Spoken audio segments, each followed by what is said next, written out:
What person turned out to be someone completely different that really surprised you?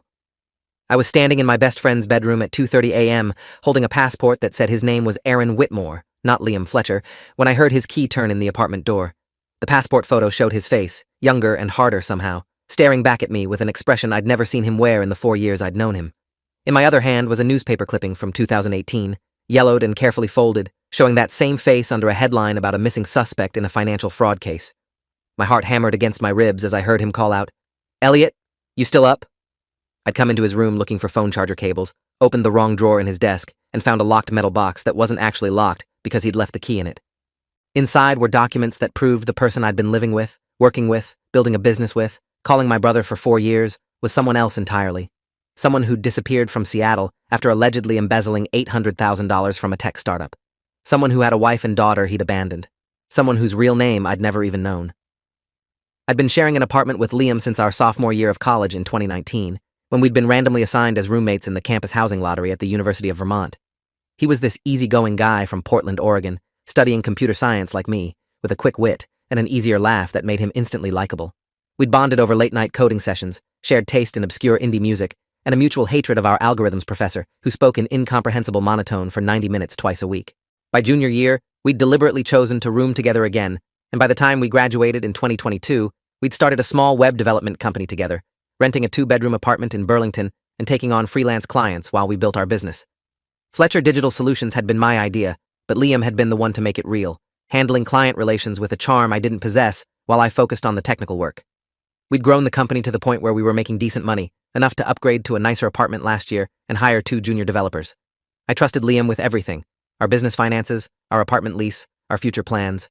He was the brother I'd never had, my business partner, my best friend, the person I told everything to, who knew my hopes and fears and dreams. Except apparently, I'd never actually known him at all. The apartment door closed, and I heard Liam's footsteps heading toward the kitchen. "Just grabbing water," he called out. Long night at the Clark's place. Their daughter's graduation party went way later than expected. He'd been at a client dinner, or so he'd said. I stood frozen in his bedroom, documents spread across his desk, my mind racing through 4 years of memories and conversations, looking for signs I'd missed. How had I never noticed? How had I never questioned anything?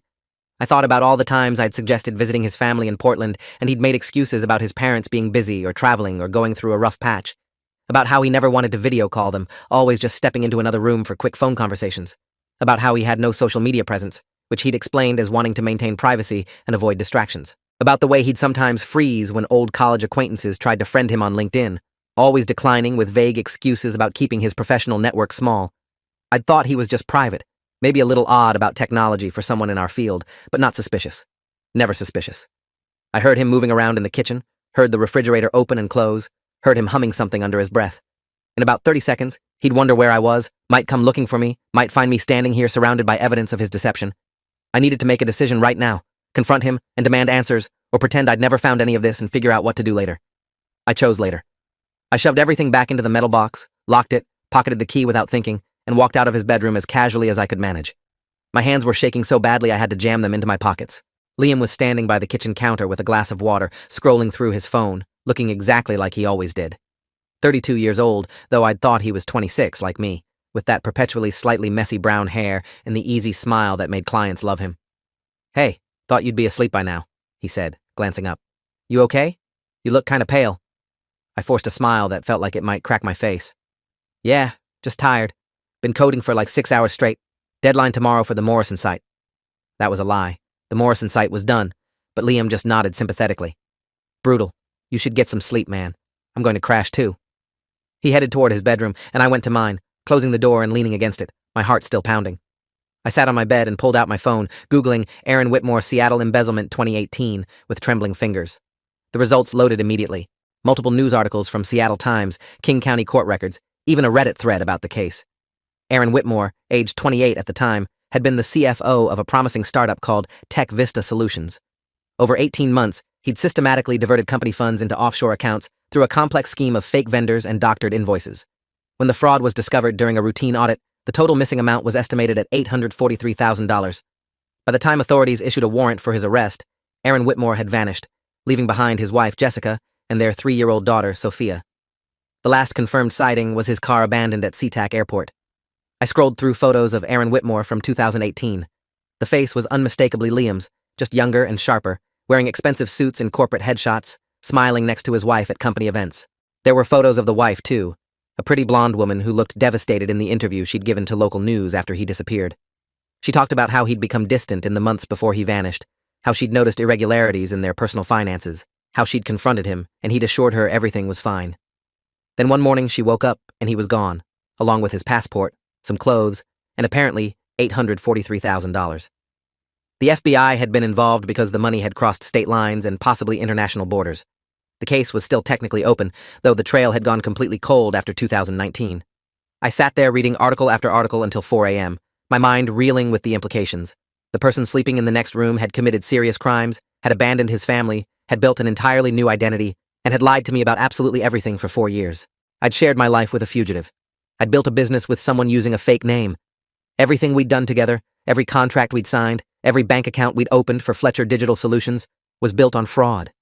If this came out, would I be implicated? Would I lose everything we'd built? Would I go to jail for unknowingly harboring a fugitive? I barely slept that night. Every time I started to drift off, I'd jolt awake with another question, another realization, another memory that suddenly looked different through this new lens. In the morning, I heard Liam moving around, making coffee in the kitchen like it was any normal Friday. I lay in bed listening to the sounds of his routine, the routine I'd observed 1,000 times, and tried to figure out what the hell I was supposed to do. At 8:30 a.m., he knocked on my door. "Elliot, you awake? We've got that call with the new client at 9. I'd completely forgotten about the call. I dragged myself out of bed, threw on acceptable clothes, and joined him in our home office, the second bedroom we'd converted into a workspace with 2 desks facing each other. Liam was already on his laptop, pulling up the client proposal we'd prepared. He looked perfectly normal, perfectly himself, perfectly like the person I'd trusted completely until 12 hours ago. We took the call, smiled professionally at the camera, discussed the project scope and timeline, quoted our rates. I went through the motions on autopilot while my mind screamed that everything about this was wrong, that I was sitting across from a criminal, that the business we were pitching was built on a foundation of lies. The client, a local restaurant owner named David Nguyen, seemed impressed and said he'd have an answer for us by Monday. Liam ended the call with his usual charm, then turned to me with a satisfied grin. "I think we've got that one." He seemed really into the portfolio pieces we showed. I nodded, unable to trust my voice. Liam studied my face for a moment, his expression shifting to concern. "Dude, seriously, are you feeling okay? You've been weird since last night." This was the moment. I could ask him directly, could lay out what I'd found and demand the truth. But something held me back, some survival instinct that said confronting him alone in our apartment was a terrible idea. I had no idea who this person really was, what he was capable of, whether he'd become violent if cornered. "I think I'm coming down with something," I said instead. "Maybe that flu that's been going around. I'm going to take it easy today, maybe see if I can get a doctor's appointment." Liam's concern looked genuine, which made everything worse somehow. "Yeah, definitely. Take care of yourself. I can handle the client emails and the code review for the Jensen project. You just rest." I retreated to my bedroom and spent the morning researching what I was legally obligated to do if I knew someone was a fugitive. The answer was complicated. I wasn't required to turn him in immediately, but knowingly harboring a fugitive could potentially make me an accessory after the fact, especially if I continued to help him in any way. Our business partnership, our shared finances, the apartment lease we'd both signed, everything could be considered providing assistance to a fugitive. I needed legal advice, but I couldn't exactly call a lawyer and ask hypothetically about my roommate being a wanted criminal. That afternoon, while Liam was out meeting another client, I went back into his bedroom. This time I was methodical, searching through everything with the kind of thoroughness I should have applied to our business contracts. I found more documents in that locked box that I now had the key to: a birth certificate for Aaron Whitmore, a marriage license, divorce papers that had never been filed because he'd vanished before that happened, and most damning of all, a flash drive. I took the flash drive back to my room and plugged it into my laptop. It was password protected, but I knew Liam's passwords. He'd given them to me years ago for business purposes, trusting me the way I'd trusted him. The irony wasn't lost on me. The password worked. The drive contained financial records from TechVista Solutions, spreadsheets showing the embezzlement scheme in meticulous detail, emails between Aaron Whitmore and shell companies, banking information for offshore accounts in the Cayman Islands. He'd kept all of it, every piece of evidence that could convict him, stored on a flash drive in a locked box in his bedroom.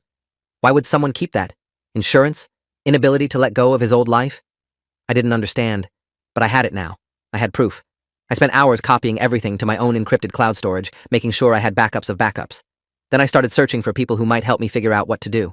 I found the FBI agent who'd been the lead investigator on Aaron Whitmore's case, Special Agent Monica Reeves, based out of the Seattle field office. She had a LinkedIn profile listing her as part of the Economic Crimes Unit, 23 years with the Bureau. I drafted an email to her 3 different times, deleted it each time, unable to commit to sending it. Turning in Liam, or Aaron, or whoever he really was, meant destroying our business, possibly implicating myself, definitely losing my best friend, even if that friendship had been built on lies. But not turning him in meant I was complicit. Meant I was helping a fugitive who'd stolen nearly $1 million and abandoned his family. Meant I was becoming part of the crime. That evening, Liam ordered pizza for dinner like he did most Fridays, his treat to celebrate getting through the week. We sat on our couch eating pizza and watching the Celtics game, the same routine we'd had for years. Except now I was hyper-aware of every word he said, every gesture, looking for the cracks in his performance. "You know what I was thinking?" Liam said during halftime. "We should really start planning that expansion we talked about. Maybe hire 2 more developers, move into actual office space downtown, really make Fletcher Digital Solutions a legitimate company." Fletcher Digital Solutions. Our company. Named after his fake last name. Everything about our partnership was a lie, built on his stolen identity. "Yeah, maybe," I said, keeping my voice neutral. "We should probably talk to an accountant about the financial implications first." "Good point. I'll set something up next week." He said it so casually, like he wasn't a man who'd embezzled hundreds of thousands of dollars and fled across the country. Like he hadn't spent 4 years deceiving me about literally everything. I excused myself early, claiming I still felt sick, and lay in my bed staring at the ceiling for hours. Around midnight, I heard Liam's bedroom door close, heard the apartment settle into nighttime quiet. I got up, opened my laptop, and sent the email to Special Agent Monica Reeves. I kept it simple.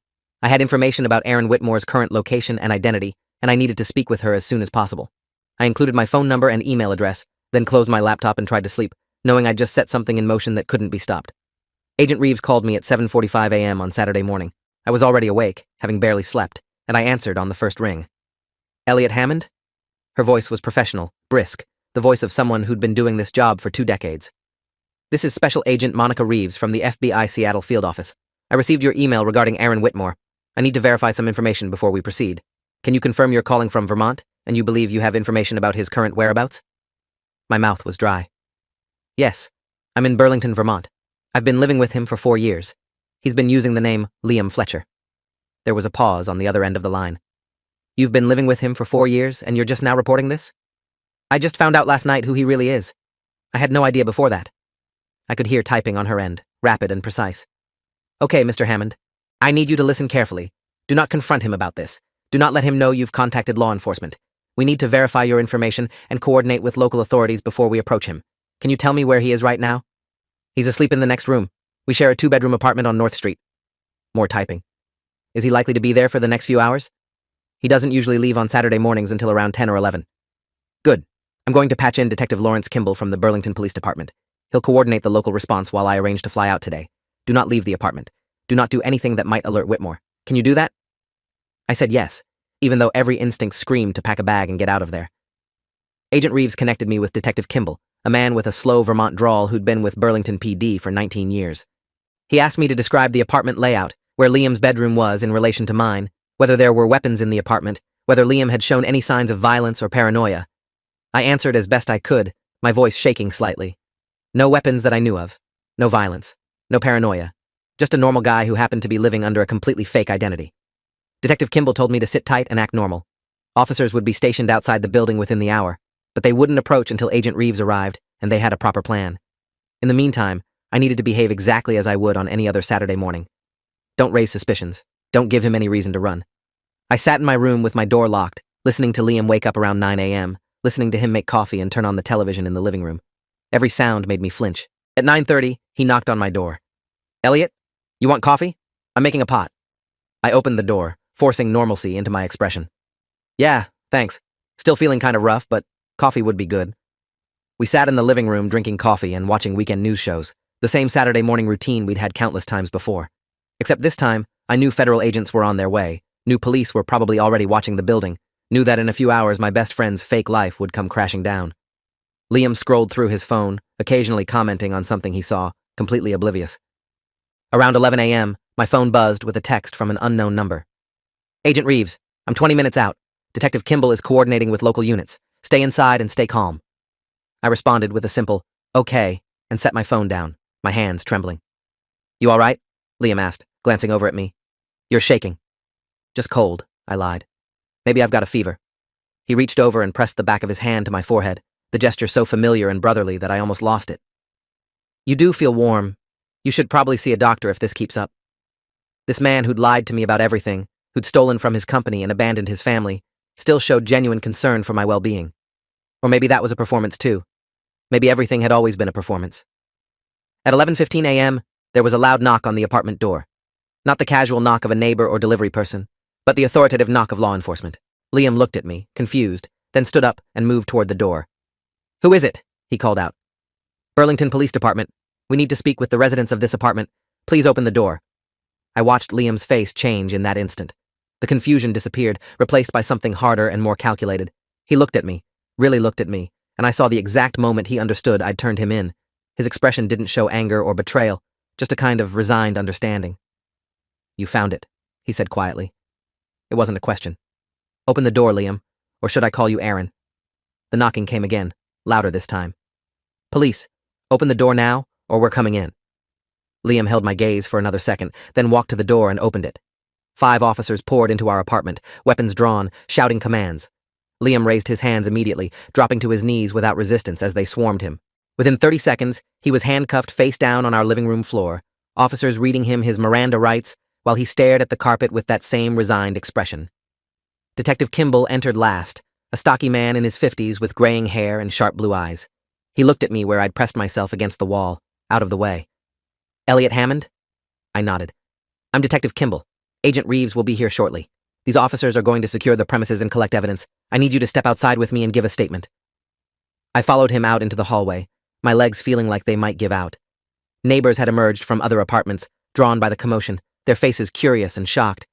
The building manager, Mrs. Kowalski, stood near the stairs demanding to know what was happening.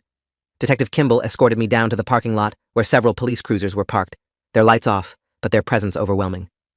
He had me sit in the back of an unmarked car, not under arrest, but for privacy, and started asking questions. I told him everything. About finding the documents last night, about the flash drive with the financial records, about the 4 years I'd known Liam as my roommate and business partner. Detective Kimball took detailed notes, occasionally asking for clarification.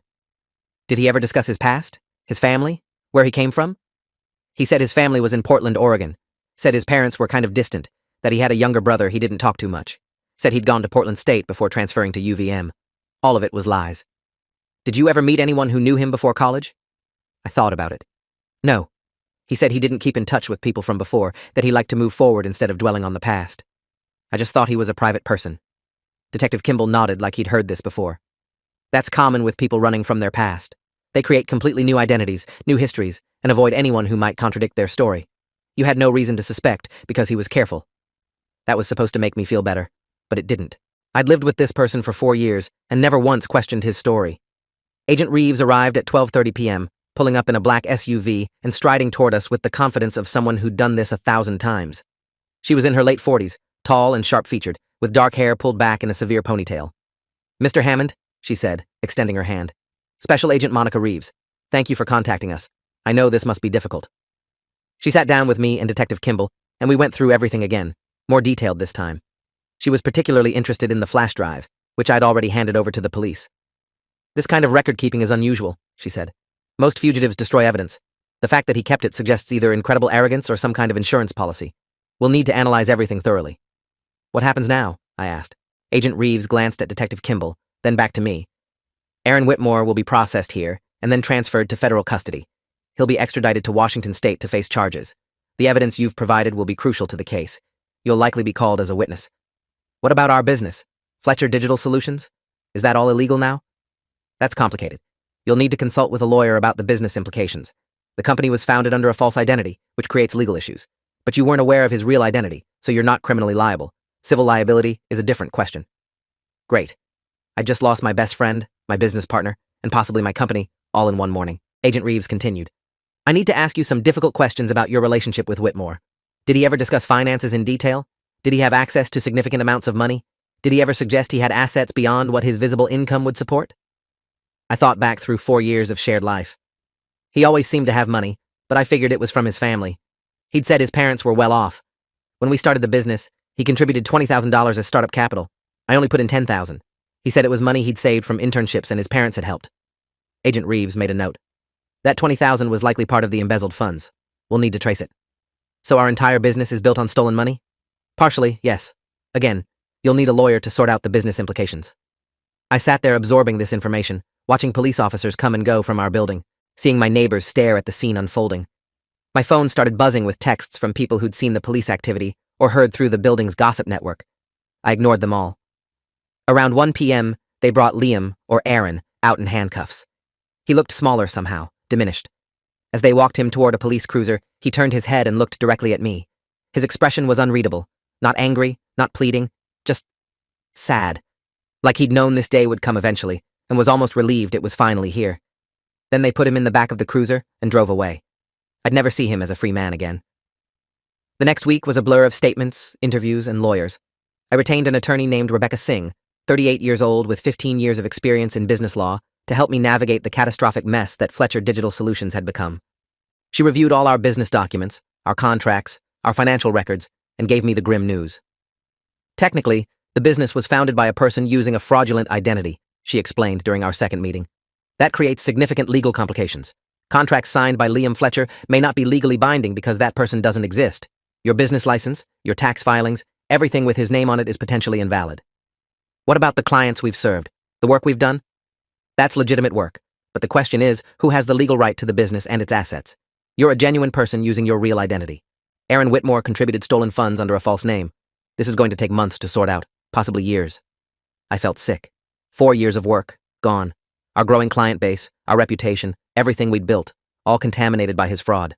Rebecca filed paperwork to dissolve the partnership and establish me as the sole owner of a restructured company. But it was complicated by the fact that half our assets might be considered proceeds from Whitmore's crimes. The FBI had frozen our business accounts pending investigation. I couldn't access our shared money, couldn't pay our junior developers, couldn't fulfill existing contracts. Within 2 weeks, both developers had quit, finding positions elsewhere. Clients started dropping us when word got out about the situation. The local news ran a story about Aaron Whitmore's capture in Burlington after 4 years on the run, and Fletcher Digital Solutions was mentioned prominently as the business he'd been operating under a false identity. I had to move out of our apartment. I couldn't afford it alone, and I couldn't stand living in the space we'd shared, surrounded by memories that were now poisoned by the truth. I found a studio apartment across town, smaller and cheaper, and moved my belongings in a single afternoon with help from my brother Nate, who'd driven up from Boston when he heard what happened. I never liked that guy, Nate said as we carried boxes up to my new place. That was a lie. Nate had thought Liam was great, had told me multiple times I was lucky to have such a solid business partner. But I appreciated the retroactive skepticism. You couldn't have known, Nate continued. He fooled everyone. He was a professional con artist. That was the thing, though. Aaron Whitmore hadn't been a professional con artist. He'd been a CFO who'd made a series of terrible decisions, stolen money to cover his tracks, and then panicked and run when he got caught. The new identity, the years of deception, that had all been improvised. And he'd pulled it off because he'd chosen to hide in plain sight, building a normal life with a normal person in a normal town, betting that nobody would look twice at a computer science student in Vermont. 3 months after his arrest, I was called to testify before a grand jury in Seattle. The prosecutor, Assistant U.S. Attorney Jennifer Wolf, 20 years in the DOJ with a specialty in white-collar crime, walked me through everything I knew. The grand jury indicted Aaron Whitmore on 14 counts including wire fraud, money laundering, identity theft, and unlawful flight to avoid prosecution. His trial was scheduled for 6 months later. Jessica Whitmore, Aaron's wife, who was technically still married to him since he'd never filed for divorce, reached out to me through the prosecutor's office. She wanted to talk, to understand what had happened, to know who her husband had become after he disappeared. We met at a coffee shop in Seattle, where I'd flown for depositions related to the case. Jessica was 36 now, still pretty, but with lines of stress around her eyes that hadn't been there in the photos from 2018. Her daughter Sophia was 7, in school, being raised by a single mother who'd been abandoned without explanation 4 years ago. I don't understand how he could just leave us, Jessica said, her hands wrapped around a coffee cup she wasn't drinking. How he could start a whole new life and never look back. Did he ever mention us? Did he ever seem guilty or conflicted? I didn't know how to answer that. He never mentioned you. He said his family was in Portland, that they were distant. I had no idea you existed until I found the documents. She absorbed this, her expression crumbling slightly. So he just erased us. Erased me and Sophia like we never mattered. I'm sorry. I know that doesn't help. But I'm sorry. Jessica looked at me with red-rimmed eyes. Did he seem happy? In his new life with you? The question caught me off guard. Yeah, he did. He seemed like a normal guy who enjoyed his work and his life. He was a good friend. Or I thought he was. That's the part I can't reconcile, she said.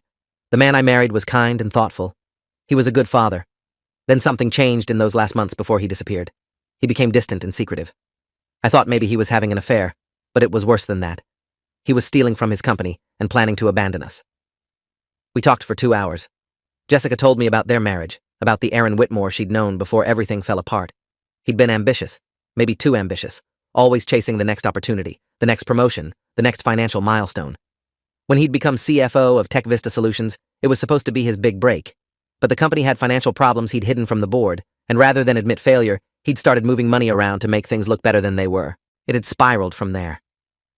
The FBI said he took $843,000, Jessica said, but we never saw any of it. Our house was mortgaged, our cars were leased, we had maybe $20,000 in savings.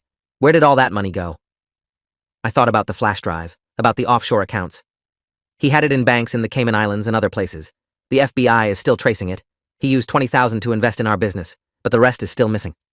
Can we get it back, for Sophia's future? The prosecutors are trying to recover the assets, but it's complicated because the money's been moving through multiple accounts for years. Jessica nodded, resigned to the answer she'd probably already known. Will you testify at his trial? Yes. The prosecution needs me to establish his identity and his activities over the past 4 years. Good. He should face consequences for what he did. To the company, to you, to us. She paused. I used to hope he was dead. That was easier than thinking he'd chosen to leave us. Now I know he built a whole new life and was perfectly happy while Sophia asked every day when Daddy was coming home. The pain in her voice was raw and real, and I felt complicit in it somehow, even though I'd been deceived too. The trial began in March, 8 months after Aaron's arrest. I flew to Seattle and spent 2 days in a courtroom watching the prosecution build their case.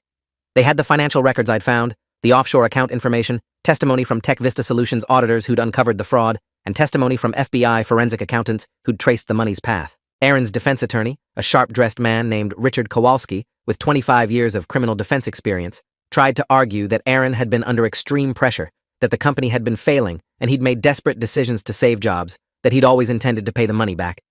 The prosecution tore that apart. Assistant U.S. Attorney Wolf presented evidence that Aaron had been siphoning money for his personal benefit long before the company had any financial troubles, that he'd set up the offshore accounts 6 months before anyone suspected fraud, that his flight demonstrated consciousness of guilt. When I took the stand, Jennifer Wolf walked me through my testimony methodically. I explained how I'd met Liam Fletcher in college, how we'd become friends and business partners, how I'd discovered his real identity. Aaron's lawyer cross-examined me aggressively, trying to suggest I'd known more than I claimed, that I'd benefited from his crimes through our business. But I had documentation proving I'd reported him immediately upon discovery, that I'd cooperated fully with authorities, that I'd lost my business because of his fraud. The jury deliberated for 6 hours. They found Aaron Whitmore guilty on all 14 counts. His sentencing was scheduled for 2 months later. At sentencing, Jessica gave a victim impact statement describing the devastation his abandonment had caused. Sophia had needed therapy. Jessica had lost their house when she couldn't make mortgage payments alone. She'd had to rebuild her life from scratch while dealing with debt collectors and investigators and her daughter's trauma. Other victims testified too. Former Tech Vista Solutions employees who'd lost their jobs when the company collapsed after the fraud was discovered. Investors who'd lost money. The impact had been far-reaching. Aaron had the opportunity to speak before sentencing. He stood in his orange jumpsuit, thinner than I remembered, and addressed the court in a voice I recognized, but that sounded hollow. I know nothing I say can undo the harm I've caused. I made terrible decisions driven by fear and pride. I told myself I was protecting my family and my company, but really, I was only protecting myself. When I got caught, I panicked and ran instead of facing consequences. I built a new life based on lies, and I destroyed anyone who trusted me in that life too. He looked directly at me in the courtroom gallery. Elliot, I'm sorry. You were a true friend, and I repaid that friendship with deception. You deserved better. The words felt empty. Sorry didn't give me back 4 years of genuine friendship. Sorry didn't restore the business we'd built. Sorry didn't repair the damage to everyone's lives.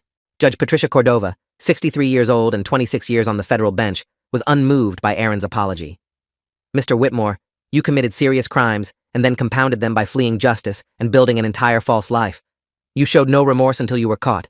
You destroyed your family, your victim's financial security, and an innocent man's business. This court must send a message that such behavior has severe consequences. She sentenced him to 12 years in federal prison, with restitution of $843,000 plus interest to be paid to the victims. He'd serve at least 10 years before being eligible for parole. I watched as marshals led him away. He didn't look back. Outside the courtroom, Agent Reeves found me. Thank you for your cooperation, Mr. Hammond. I know this has been difficult, but your testimony was crucial. What happens to the money? The assets from the offshore accounts? We've recovered about $600,000 so far. It'll be distributed to victims proportionally.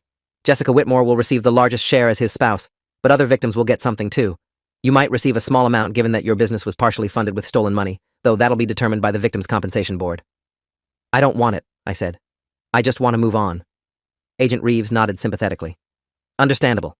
For what it's worth, you did the right thing by reporting him. A lot of people in your position would have looked the other way, especially given your friendship and business relationship. You chose integrity, and that matters. I appreciated the sentiment, but it didn't make me feel better. I'd lost my best friend and my business. Doing the right thing had cost me nearly everything. I flew back to Vermont the next day. My restructured company, now operating as Hammond Digital Services, was slowly rebuilding. I'd taken on new clients, hired one developer, was working out of my studio apartment because I couldn't afford office space. It was a fraction of what Fletcher Digital Solutions had been, but it was mine, built on truth instead of lies. 6 months after the sentencing, I received a letter from Aaron.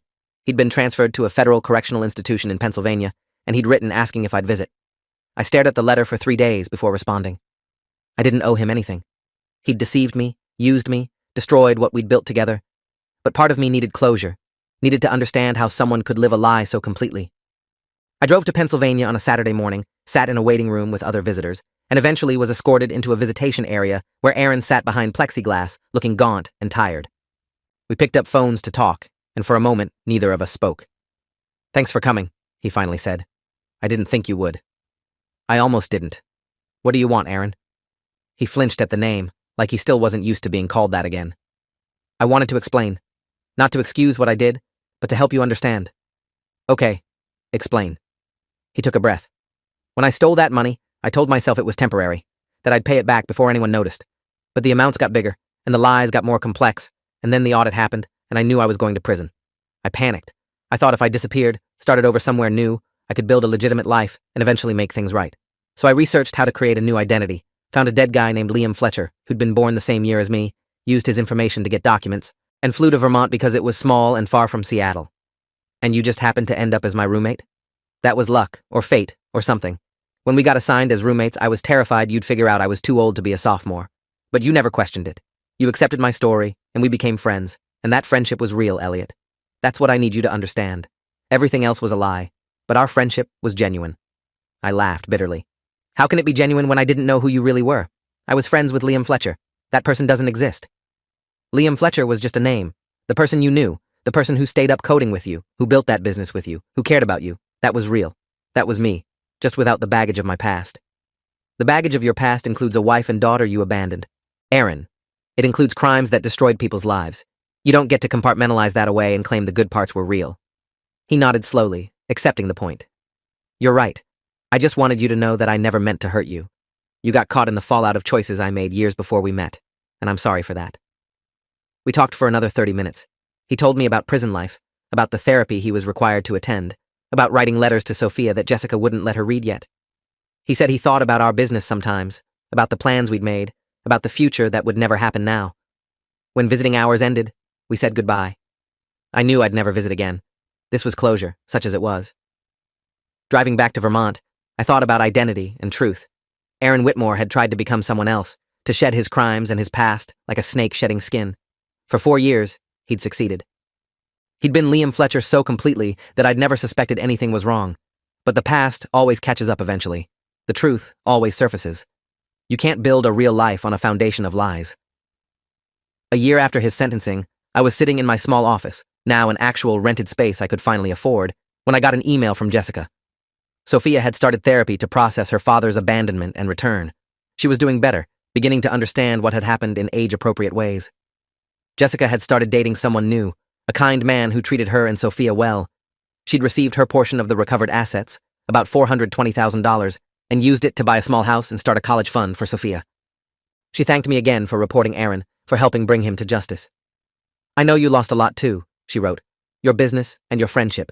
But you did the right thing, and that matters more than you might realize right now. Sophia will grow up knowing that there are people who choose to do the right thing even when it costs them. That's a valuable lesson." I appreciated the message, though I still struggled with the cost of doing the right thing. My business was stable now but not thriving. I had clients and steady income, but it was nothing like what Fletcher Digital Solutions had been building toward. I'd lost 4 years of my life to a friendship and partnership that had been fundamentally fraudulent. But I'd also learned something valuable about myself. When confronted with a terrible choice, when I could have looked the other way and preserved my business and my comfortable life, I'd chosen to report the truth. That said something about my character, something I could be proud of even when the consequences hurt. 2 years after Aaron's sentencing, I was meeting with a new client at a coffee shop when I saw someone who looked familiar. A woman in her late 20s, dark hair, professional attire, sitting alone with a laptop. It took me a moment to place her, and then it clicked. She'd been in one of my computer science classes junior year, had done a group project with Liam and me. Her name was Kendra something. I walked over hesitantly. Kendra? I don't know if you remember me. Elliot Hammond. We had a class together at UVM. She looked up, recognition dawning on her face. Elliot. Of course I remember. You and Liam were partners on that database project. Her smile faded slightly. I heard what happened with him. That was wild. I'm sorry you got caught up in that. Yeah, it was complicated. But I'm doing okay now. We talked for a few minutes. She'd graduated and moved to Burlington for work, was considering hiring a web developer for her company's site. I gave her my business card, mentioned Hammond Digital Services. 2 weeks later, she became a client. That project led to referrals. Those referrals led to more work. Slowly, methodically, I rebuilt what I'd lost. But this time it was genuinely mine, built on my own reputation and work, not on a partnership with a fugitive using a stolen identity. 3 years after turning him in, Aaron became eligible for early release programs. He'd served 1/4 of his sentence with good behavior. Jessica called me when she heard, panicked about what it might mean. But the parole board denied his release. The severity of his crimes and the duration of his flight from justice weighed against him. He'd serve at least the full 10 years before they'd consider it again. I didn't know how to feel about that. Part of me wanted him to suffer for what he'd done to everyone. Part of me remembered the friend I'd thought I'd known and felt a distant sadness for the life he'd destroyed. Mostly, I felt relief that I wouldn't have to worry about encountering him in Vermont when he got out. 4 years after the trial, Hammond Digital Services had grown to 6 employees. We'd moved into a real office space downtown with a view of Lake Champlain. I'd been featured in a local business journal article about entrepreneurs who'd overcome adversity. I'd started dating someone, a graphic designer named Allison who knew my whole story and didn't judge me for the complicated mess of trust and betrayal. Life was good, or at least good enough. Then one day, I received a package from the Federal Bureau of Prisons. Inside was a letter from Aaron and something else, the key to the metal box I'd taken from his room 4 years ago. I'd forgotten about that key, had probably thrown it away or lost it in the chaos of moving. But he'd kept track of it somehow. The letter was short. Elliot, I've had a lot of time to think in here, about the choices I made, the people I hurt, the life I destroyed. I understand now that becoming Liam Fletcher wasn't about starting over. It was about running from myself, from my guilt, from the consequences of my actions. You couldn't run from who you really were, even if you changed your name and your story. The truth has a way of catching up. You were a good friend to Liam Fletcher. I'm sorry Aaron Whitmore destroyed that friendship. I hope you've built a good life without me in it. You deserve that. The key is symbolic more than practical, but I wanted you to have it back. A reminder that secrets always get unlocked eventually. Thank you for doing what I couldn't do myself, facing the truth. I sat with that letter for a long time, reading it over and over, looking for hidden meanings or manipulations. But it seemed genuine, the words of someone who'd finally accepted responsibility for his choices. The person who'd turned out to be completely different than I'd thought had spent 4 years in prison becoming different again, this time, hopefully, into someone better. I never wrote back. There was nothing left to say between us. But I kept the letter and the key in a drawer in my desk, a reminder of the strangest and most painful lesson I'd ever learned. You can live with someone, work with someone, trust someone completely, and still not know the first thing about who they really are.